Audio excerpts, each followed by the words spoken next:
123,8 km au programme de cette première étape de la course de la paix Espoir en Tchéquie. Quelques reliefs à travers les routes de Moravie-Silésie. 6 coureurs ont profité du final pour surprendre le peloton. L'Autrichien Stretel, l'Israélien Fengezich, le Norvégien Ingebrigtsen, le Danois Nerfold et l'Italien Chiesini. Et après 2h50 de course, le Danois Morten Norfold, évoluant le reste de la saison chez Visma Leasebike Développement, s'est montré le plus rapide devant le Britannique Lewis Sutton et s'est emparé de la tête du classement général.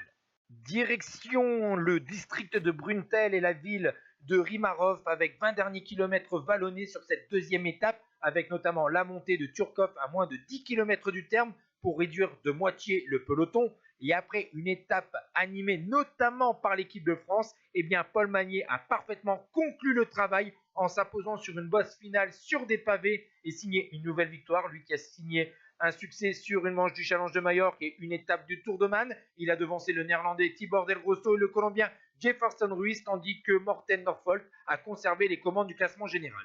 La troisième étape était l'étape reine de cette course de la paix Espoir en direction de Druestrane, avec notamment un début d'étape animé par le porteur du maillot à pois, le Norvégien Ingebrigtsen. Mais finalement, pas de surprise, on va donc se jouer la victoire d'étape et les commandes du classement général au sommet d'une montée finale de 7 km 800 à 7,7%, avec notamment 2 derniers kilomètres avec des passages à plus de 10%. Et finalement, donc, le vice-champion France Espoir, Brieux Roland, deuxième de l'Orlen Grand Prix il y a 15 jours, a pris donc le meilleur sur les derniers mètres sur le Belge Aaron Dox et le Portugais Antonio Morgado, et ainsi Brieux Roland a pris les commandes du classement général.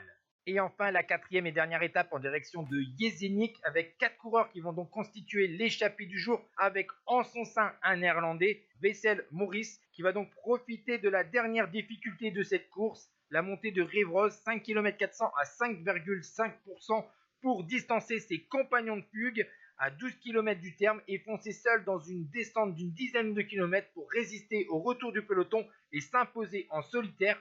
La deuxième place revient à Paul Magnier, le porteur du maillot vert, devant Tibor Del Grosso. Du côté du classement général, eh bien, aucun changement. Brieux Roland succède donc au palmarès à Antoine Huby. La troisième victoire pour l'équipe de France sur cette course, après notamment David Gaudu qui s'est imposé en 2016. La deuxième place revient au Belge Aaron Dox et la troisième place à un autre Français, Léo Bizio. Ciao tout le monde.